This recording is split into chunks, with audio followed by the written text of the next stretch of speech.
Hi all, myself Rasya Raveendran. I'm from the Department of Computer Application. I'm here to teach you a paper for Bachelor of Computer Application. This paper comes in the first semester. The paper name is Mathematical Foundation for Computer Application. And in this paper, today we are discussing the Unit 1. The Unit 1 is Vector Calculus and Linear Algebra. The unit name is Vector Calculus and Linear Algebra. So today we are going to discuss the topics on this unit. We are discussing 5 topics on this unit. The topics are matrix definition, order of a matrix, types of matrices, addition of matrices, subtraction of matrices. Okay, so now let's get into the topics. So the first topic is metric definition. So actually matrix means it's an arrangement of numbers. Okay, it's an arrangement of numbers. How we will arrange that? We will arrange that number in column wise and row wise. Okay, so we are this matrix is an arrangement of numbers in row wise and column wise. So that we get a rectangular representation of numbers. So that rectangular representation of numbers is called a matrix. So the actual definition for that is matrix is a set of numbers arranged in rows and columns so as to form a rectangular array. The numbers are called the elements. That is, for example, I will write. So that is as I told you, matrix is a rectangular arrangement of numbers. Okay, so if this is a rectangular arrangement, like we will represent matrix always in a square bracket. So see, you can see this is a square bracket. We will inside that square bracket we arrange numbers. Numbers can be any numbers, okay, rational or irrational, that doesn't matter. Like this is a row wise and also column wise representation we can give. So see, row wise and column wise representation of numbers we given. So this is a rectangular arrangement of numbers, right? So this is a matrix. Always that arrangement lies in between two square brackets. So this is a matrix. Okay, now what is elements means? Each and every number inside this. Okay, all these numbers are called elements. All these numbers are called elements. Okay, so the numbers are called the elements or entries. The similar name for elements is entries. So the numbers are called elements or entries of a matrix. Okay, now we will go to the application of matrix. So matrices have wide application in engineering, physics, economics and statistics as well as in various branches of mathematics. Okay, so definitely you guys have a question, why are we studying this paper in computer application? What is the application of matrices in computer? Okay, so that is what we are discussing. That is, matrix has an important application in computer graphics. Okay, all the transformations, the rotations, revolutions, like that way, all that comes under matrices. We can give instructions through matrix forms. So that's why we are studying matrices in computer application. Hope you guys found the application of matrices in computer. Okay, so that's what a matrix. Now let's get into order of a matrix. So order of a matrix means if there are m rows and n columns. Okay, n rows and n columns. So then the order will be m into n. We will get into an example. See this example, 2, 5, 1, 4, 6, 3, minus 2, 0. So in this, there are 2 rows, right? There are 2 rows and there are 4 columns. There are 4 columns. So the order will be 2 into 4. Okay, 2 into 4. So that is the order of that matrix. So if there are m rows, if there are m rows and there are n columns, then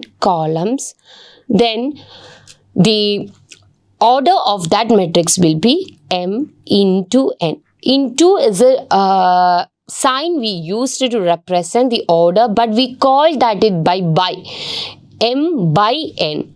Okay, m by n. We will call it as m by n, but the representation is into. Okay, so the next is, if there are n rows and n columns, the matrix is said to be m by n matrix. Okay, written by m into n. So that is the order of a matrix. So what we have studied is what is a matrix. So matrix is a rectangular arrangement of numbers in column wise and row wise. Right. So on order of a matrix, how we will define? If there are m rows and n columns, then the order of that matrix will be m by n. Okay, now let's get into the type of matrices. So there are different types of matrices. So today we are discussing some of that column matrix, row matrix, square matrix, diagonal matrix, identity matrix, zero matrix, upper triangular matrix, lower triangular matrix, and scalar matrix. Okay, so let's discuss one by one. So the first one is column matrix. So column matrix means basically it has only one column. That matrix has only one column, then that will be a column matrix. So see, in this example, there are 0, root 3, minus 1, 1 by 2. See, 4 rows are there. Right, 4 rows are there, but one column is there. Then what will its order? Its order is 4 by 1, right? Then that will be a column matrix. That is, a column matrix is an m by 1 matrix consisting of a single column of m elements. And number of rows can be any number, but the number of columns is 1, then that is a column matrix. So similarly, a row matrix. Row matrix is what? It has only one row. Okay, any number of columns is applicable, but the number of rows will be 1, then that is a row matrix. A row matrix is a 1 by m matrix consisting of a single row of m elements. So it is called a row vector. And see example, a equal to minus 1 by 2, root 5, 2, 3, etc. Okay, now next one is square matrix. So square matrix is basically what? If the number of columns and number of rows are equal, then that will be a square matrix. See, this is an example, 3 minus 1 0, 3 by 2, root 3 by 2 1, 4 3 minus 1. Here there are 3 rows and 3 columns, right? So what is the order? Order is 3 by 3. Right, so this is a square matrix. Similarly, 4 by 4, 5 by 5, 1 by 1. Okay, 1 by 1 means what? Only one element. That's also a matrix. Okay, so this all are what? Square matrices. If a matrix that has equal number of rows and columns, it is expressed as m by m. Okay, now what is a diagonal matrix? So the scalar matrix is a square matrix which all its diagonal elements equal and all the off diagonal elements are 0. So basically, what is a diagonal of a square? A diagonal means it connects the two opposite sides of a square, right? So similarly, for a matrix, so this is a matrix. For a matrix, the diagonal elements are these. Okay, these are the diagonal elements. If we represent it in general form, like this is A11, the first row and first column, A12, first row and second column, A13. First row and third column, that represent. Okay, A21, second row, first column, A22, second row, second column, A23, second row, third column, A31, third row, first column, A32, third row, second column, A33. Right, this is the third row and third column. So here A11, A22, A33, A44, A55, all are what? Diagonal elements. Okay, these all are diagonal elements. So here 3 minus 5, 2 are what? Diagonal elements. And all the rest elements are what? 0. If the diagonal elements are non-zero and all the rest elements are 0, then what we will call that matrix? It's a diagonal matrix. Okay, so a square matrix, a scalar matrix is a square matrix which all its diagonal elements equal and all the off diagonal elements are 0, then that is a diagonal matrix. Okay, so now next one is identity matrix. So identity matrix is what? We have diagonal elements as 1 and all the rest as 0. For a diagonal matrix, the diagonal element should be non-zero and all the rest as 0. In the case of what? Diagonal matrix. But in the case of identity matrix, that diagonal element should be 1 and all the rest elements are 0, then that is a identity matrix. So see the example 1, 0, 0, 1. It's a 2 by 2 matrix. So that is the identity matrix. So 2 by 2 matrix, and this is a 3 by 3 matrix. See 1, 0, 0, 0, 1, 0, 0, 0, 1. The diagonal elements are what? 1. All the rest elements are 0. Okay. Now what is a 0 matrix? So 0 matrix is what? Basically all the elements are 0. That's only. That's a 0 matrix. For example, 0, 0, 0, 0, 0, right? All these are what? 0 matrix. Okay, now let's come to the upper triangular matrix. So upper triangular matrix is what? If we divide a matrix like the diagonal wise, this is it, diagonal elements, right? So the elements upside, okay, above the diagonal elements are called what? Upper part, upper portion. This is the upper portion. And the elements below the diagonal are called what? Lower portion. Okay, so here if the elements in the lower portion are 0 and the upper portions are non-zero, then that is an upper triangular matrix. So the elements in the lower portion all are 0. See, all are 0 and the upper portions are non-zero. Okay, 0 can be included, but there should be at least one element which is non-zero. That is the condition. Okay. Then it is an what? Upper triangular matrix. It's an upper triangular matrix. So what will be a lower triangular matrix? A lower triangular matrix is what? If the upper portion of the matrix is 0 and the lower portion is non-zero, at least one element is non-zero, then that is what? A lower triangular matrix. Okay, so these are the upper triangular matrix and lower triangular matrix. Now let's come to the scalar matrix. So scalar matrix basically what is? It's a form of diagonal matrix. Okay, in the case of diagonal matrix, we said the diagonal element should be non-zero. Right. In scalar matrix, what it is, one more condition is added that all the diagonal elements should be equal also. For diagonal matrix, all the elements should be non-zero. That's enough. But in the case of scalar matrix, all the diagonal elements is non-zero plus what? That should be equal also. Then that will be a scalar matrix. See, for the example, minus 1, minus 1. See, all the diagonal elements are equal. Similarly, 3, 3, 3, 3. See, then that is a scalar matrix. Okay, so until now we discussed what is a matrix, what's an order of a matrix. Then we discussed some types of matrices like column matrix, row matrix, square matrix, diagonal matrix, identity matrix, then zero matrix, upper triangular matrix, lower triangular matrix and scalar matrix. Till that we discussed yet. Okay, now let's get into the another topic, that is addition of two matrices. How we can add two matrices. That okay, so if we have two matrices like A and B here, A11, A12, A21, A22, A31, A32, and B is B11, B12, B21, B22, B31, B32. Okay, then we add A plus B as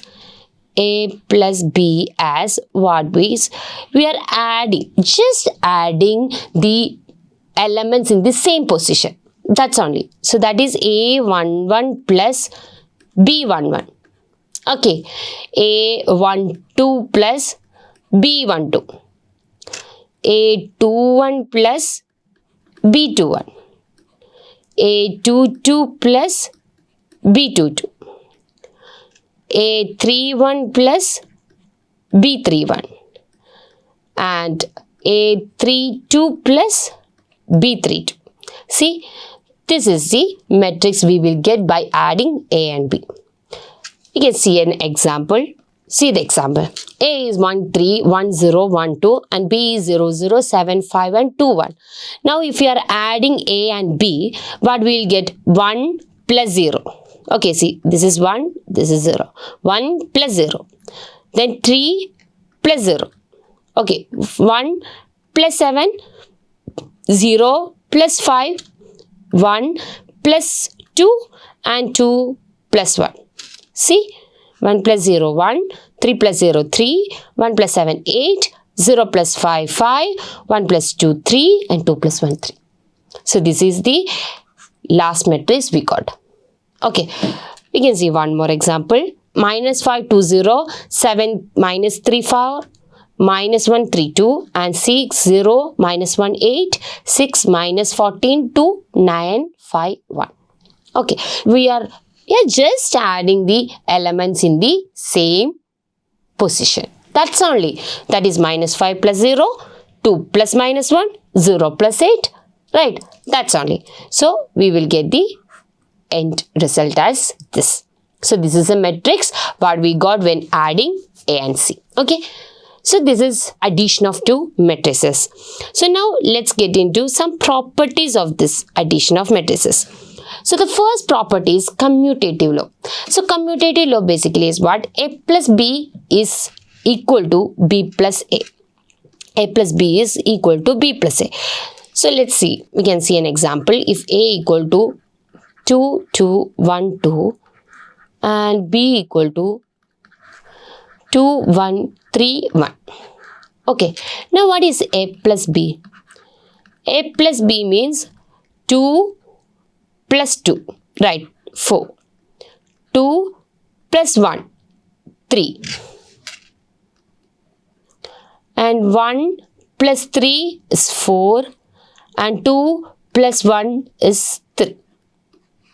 Okay, now what will be B plus A? B plus A means what? This 2 plus 2. 2 plus 2, 4. 1 plus 2, 3, 3 plus 1, 4 and 1 plus 2, 3. See, this is what A plus B and this is what B plus is. Both are same, right? Both are same matrix. So, A plus B is equal to B plus A. That is the commutative law. Now, next one is associative law. So, associative law means what? A plus B plus C is equal to A plus B plus C.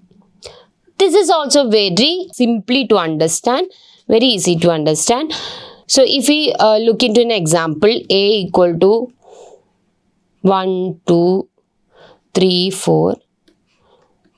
B is equal to 0, 1, 0, 1. And C equal to 1, 1, 1, 1. Okay. What is A plus B? A plus B is 1, sorry, this is 1, okay, not 9. 1 plus 0, 1. 2 plus 1, 3. 3 plus 0, 3. 4 plus 1, 5. Now, for that, we are adding C. That is 1, 1, 1, 1. Okay. What we will get? 1 plus 1, 2. 3 plus 1, 4. 3 plus 1, 4. And 5 plus 1, 6. Right, we got that. Now, what we are doing is, we are adding B plus C first. Okay, B plus C. What is B plus C? 0 plus 1, 1. 1 plus 1, 2. 0 plus 1, 1, 1 plus 1, 2. Now for that we are adding what? A. A is 1, 2, 3, 4. So for that we are adding what we will get? 1 plus 1, 2. 2 plus 2, 4. 1 plus 3, 4. And 4 plus 2, 6. See? 2, 4, 4, 6, 2, 4, 4, 6. Both are same. So A plus B plus C is equal to A plus B plus C. So that is the associative law. Now next one is existence of an additive identity. Additive identity means what? If we add a matrix, see 1, 2, 1, 2. If we are adding a matrix, okay, we should get what? 1, 2, 1, 2 itself. So that is, if you are adding A plus some matrix, then what should be the end result? A itself. So what will be that matrix? That matrix is a 0 matrix, right? If you are adding 0 matrix to any matrix, we will get the same matrix itself. So that is the existence of additive identity. So what is the identity matrix here? 0, 0, 0, 0. Okay, additive identity matrix, not identity matrix. Additive identity means 0 matrix. Okay, now what is existence of additive inverse? So additive inverse means what? If you are adding A to some matrix B, for suppose it is B, then what should be the end result? It should be the 0 matrix. The end result should be a 0 matrix. Then we will call that B as the additive inverse of A. Additive inverse of A. Also we represent that additive inverse as minus A. So for A, the additive inverse is minus A. Okay, additive inverse. So what should be that? A plus minus A should we get a 0 matrix. So for example, if you are adding 1, 2, 2, 1 to some matrix, your end result should be 0, 0, 0, 0. Now what should be that? If you are adding 1 to minus 1, it will be 0, right? So here the first element should be minus 1. Then 2. If you are adding 2 to minus 2, then 2 plus minus 2 is 0. Then 2 plus minus 2 again 0. 1 plus minus 1 is 0. See, 1 minus 1, 2 minus 2, 2 minus 2, 1 minus 1. So this is minus A. If we taken all the minus outside, we will get what? Minus A. So A plus minus A gives what? 0 matrix. So minus A is the additive inverse. Additive inverse of A. Okay. So we discussed how we will add two matrices. We discussed some properties of that matrices. Now let's move to subtraction of matrices. So subtraction of two matrices is similar to addition. In addition, what we did adding the elements in the same position, right? But in the case of subtraction, we are subtracting the elements in the same position. That's only the difference. See, for example, 7, 3, 5, 9, 11, 2, minus 2 and minus 3, 0, 8, 1 and minus 3, minus 4. So what we are doing? We are minusing, we are subtracting that 7 and minus 3. We are subtracting 7 minus minus 3, 3 minus 0, 7, 5 minus 8, 9 minus 1. See? And 11 minus minus 3, minus 2, minus minus 4. So the end result 7 minus minus 3 means 7 plus 3. So that is 10. 3 minus 0, 3. 5 minus 8, minus 3. 9 minus 1, 8. 11 minus minus 3 means 11 plus 3. So that is 14. Minus 2 minus minus 4 is 2. That is minus 2 plus 4. So that is 2. Okay. So similarly that. There is no confusion for addition, we are adding the elements in the same position. For subtracting, we are subtracting the elements in the same position. That's all. Okay. So till yet, what we have discussed? We have discussed definition of a matrix, order of a matrix, different types of matrices, then addition of matrices, some properties of addition of matrices, and we discussed subtraction of matrix. Now you have a work to do, that is whether the properties that we discussed for addition is applicable for the subtraction also. That is commutative law, associative law, like that way is also whether it is also applicable for subtraction also. That you guys have to work out. Okay, so hope you all understood the class. We'll see in next class. Thank you.